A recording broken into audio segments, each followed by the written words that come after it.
My name's Ken Fontaine. I'm soon to be a 61-year-old male, February 12th.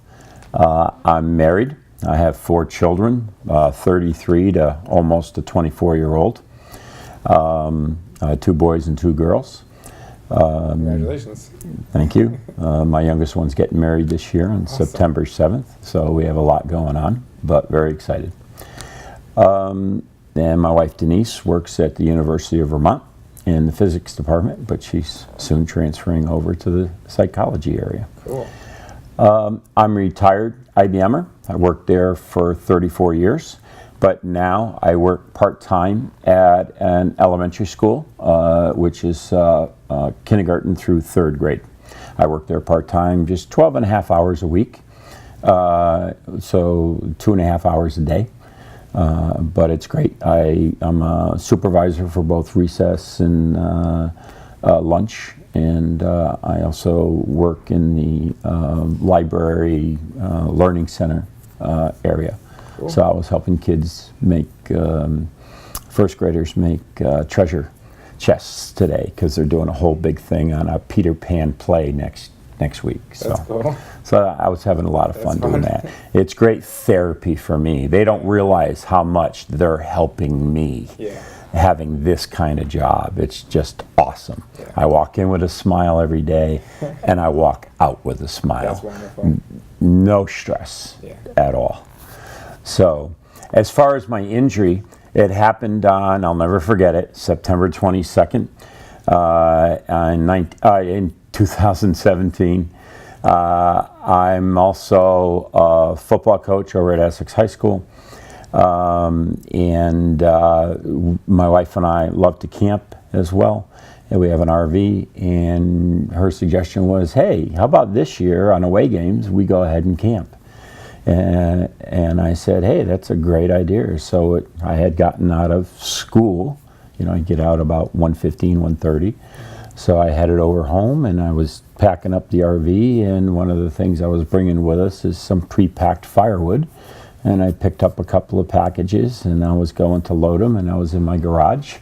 And I was walking through the garage, and my shoelace caught, I double knot all the time, unfortunately in this particular instance, and I caught the chute of my tractor that I have for cutting the lawn, and it spun me around because I was walking at a normal pace. It wasn't like I was walking real slow, and I had 2, packages of firewood, and I'm walking, and it caught my left foot, and it just spun me right around, and I started to fall, and I dropped the firewood, and I went to grasp for things, but there was nothing to grasp because I'm going backwards, and it happened so fast.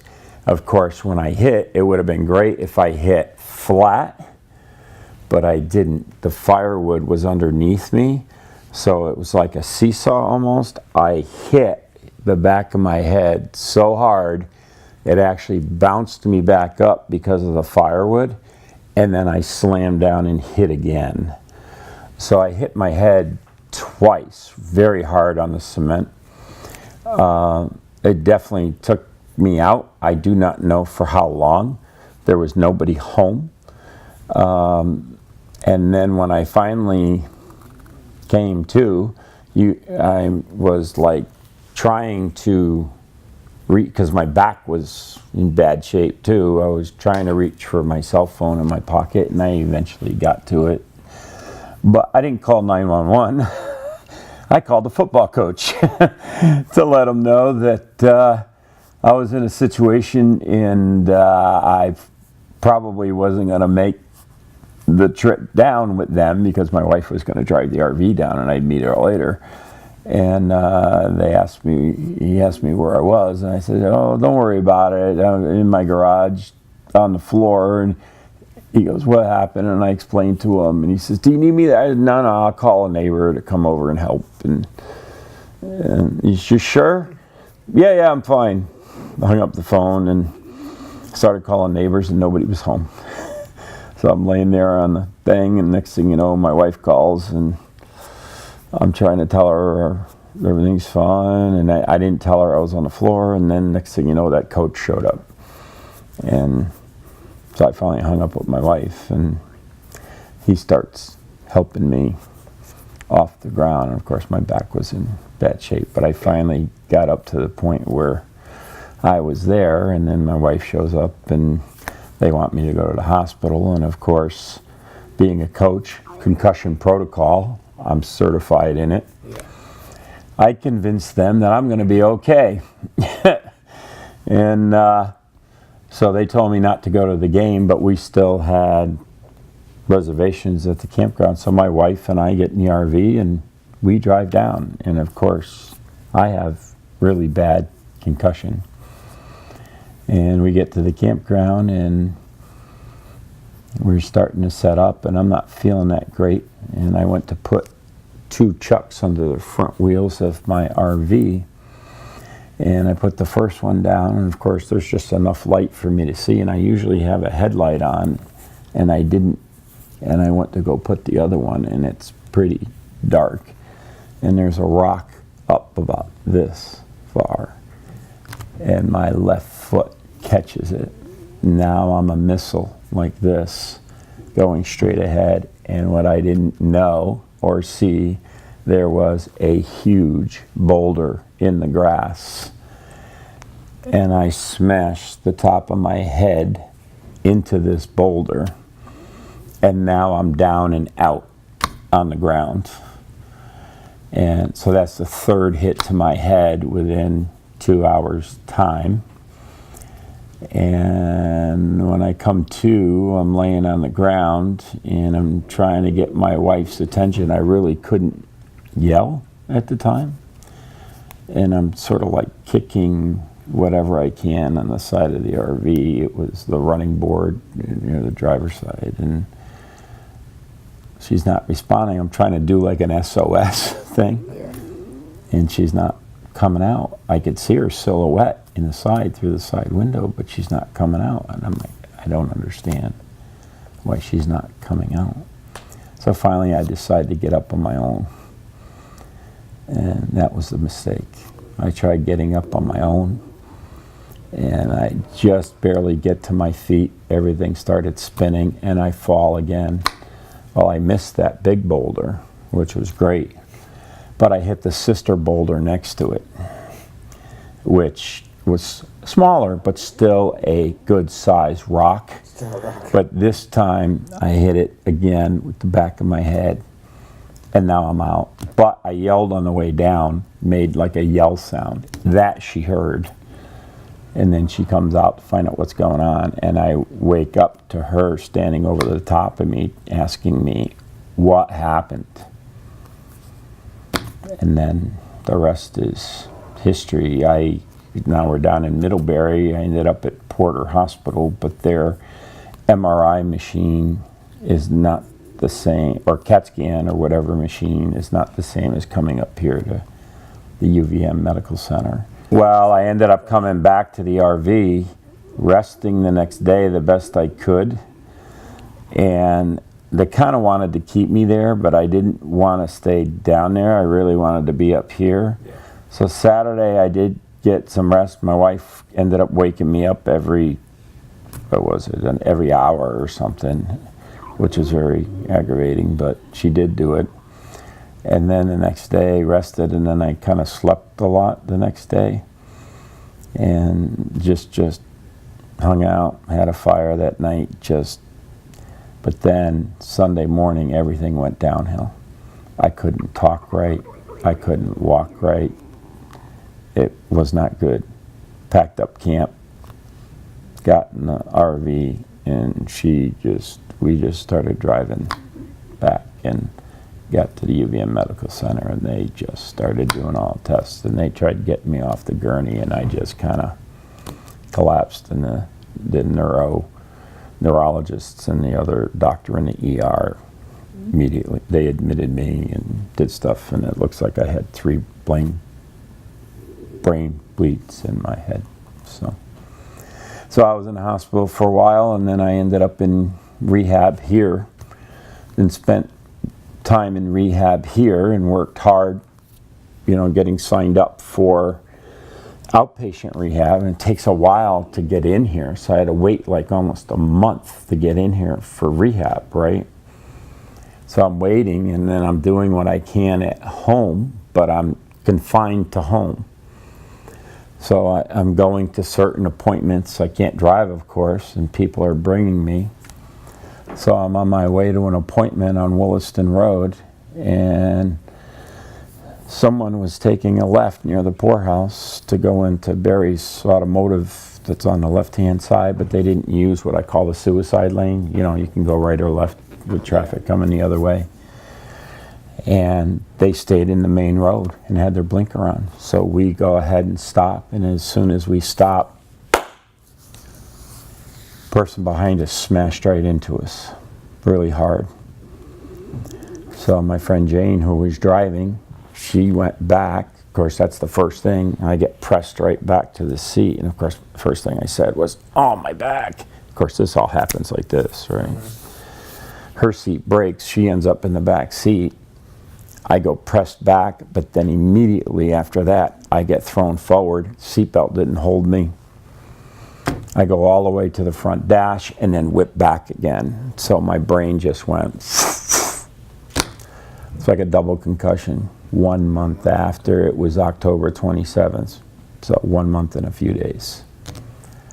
It set me back, way back. So by the time I'm back in the hospital, by the time I come back here to start doing outpatient rehab, I basically had to learn how to walk all over again.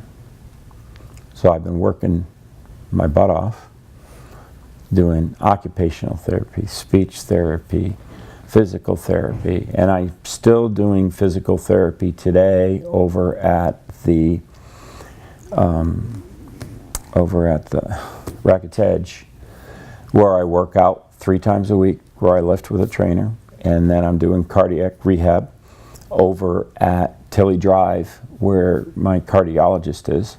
I just happened to have had a stress test yesterday, and I passed with flying colors. So I'm in great shape now. I've lost a lot of weight. I'm probably in the best shape in my life that I've been in, at this age, a long time. So I worked really hard to come back. A lot of my motivation, obviously, is my family. I wanted to come back be able to coach football for the football team. There's certain kids I wanted to be back for, especially for their senior year, and I was able to make it back for them, and obviously for myself, to be able to do that. And being a coach and being an athlete in the past, you have that goal. You set that goal and you have a drive, and I don't like to fail. I still have short-term memory. Okay. Is my biggest downfall. I remember your name, Frank, but if, some people have this, but I used to have an exceptional memory. I worked at IBM with a lot of very complex technologies, and I had to multiplex back and forth between 13, 14, 15 different technologies at once. And I could do that really easily. And there's no way I could do that today. But it's okay, I don't have to. But just remembering names, still reading, I have a problem with comprehending. I'd have to read over and over and over again. And that bothers me, believe it or not. When I read with kids at school, I'm reading along with them. They don't realize it, but they're reading to me, and I help them with certain words. I may, even through this interview, there may be a word that I want to say to you. I can see it. I can spell it in my head, but I can't say it. It just won't come out. That's another problem I have, is just getting it out, that recall. So those are the kind of things that I still suffer with today. I work on, and then this group that I come to the first Wednesday of every month was one of the best things. I met Diane, the nurse that was in rehab here, and she just checked me in to start rehab. She was a godsend because she told me about this group. So my wife and I came here, and this Burlington support group, I met a lot of people, and since then I've met a lot of different people and their stories. And when I had questions and there was a particular person that's in this group, it was like seeing me in a mirror. Hearing his story was incredible, especially dealing with, my biggest problem was anger. Dealing with anger. And, you know, I read all the statistics on how people with this can end up divorced because of that conflict. My wife, I don't know what I would have done without her, because she stood by my side, and she dealt with what I was going through and understood, and she came here to listen to, so she started understanding. At first she didn't understand, and she was having a hard time with it. But when she listened to this person, Dan, that was, maybe I shouldn't use names, but it was incredible. Every time he talked, it was like, that's what I do. That's what I'm in. And he's talking about on how he was close to divorce and how, what he did and different things. And so I started doing some of those things. I can't do everything that he does. He juggles and does all these things and rides a unicycle. Nah, you don't want me up there. But I learned and did different things that other people here did. And I met Jody, and now I have a couple of contacts here that I can text or call, and maybe just have a quick bagel in the morning and coffee if I'm struggling some days. You know, because it's easy to get depressed. You have to rest your brain. Now, I'm so active now that all of a sudden I'll have a day where, maybe I should say crash, the brain crashes. Yeah. Where it's like, why am I so tired today? Why am I shutting down today? It's the brain. I still have to remember hasn't even been 2 years. And there's people in here that talk about 23 years or 5 years or 7 years, and they have days that they talk about, and I have to sit back and remember, everybody says, you have to rest. Yeah. You have to give your time. And I've always been every day, 100 miles an hour, trying to help people, trying to coach, trying to do this, trying to work. When I had my own kids, we were always going to a game or practice or something, you know what I mean? Yeah. Or my wife, and we're off doing this and that. That's what my wife told me the other day. I just had this day, Monday this week, in the morning, I was supposed to do physical therapy and lift, and I just shut down that morning and said, I can't do it. So I did. So now I'm starting to learn. I got to take care of me. There's not enough, I think, out there that people have to understand, especially this can attack young all the way to the elderly, because it doesn't take much. This can happen one time in a sport or a fall to a young kid, all the way through any age. And the symptoms can come up. People can have I've had a lot of concussions through my life because I was so active in different sports, and maybe they were additive, and this thing that happened in my garage, and then with the camping thing, really took all those others. Yeah. And this was the big thing that set me back. And I've donated my brain to the CTE, the football thing, Yeah. where, you know, the doctor in Massachusetts, but I have a donor card, and I'm donating my brain to them. But the thing is that there's not enough awareness, I think. And I urge the public to donate if they can to the state, in the state of Vermont, to this organization. And then nationwide, it's everywhere. And there are kids, because I'm a football coach, there's protocol within high schools. There's supposed to be a standard across the state. I don't think everybody's following it correctly.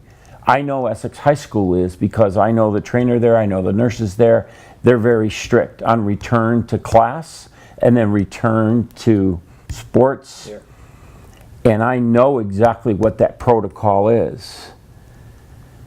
But there needs to be, I think, a lot more awareness out there, because it's amazing how it can affect you through life. Yeah. And I see people in this conference room, and at 5:30 tonight we're going to meet, and they're incredible people, very smart people.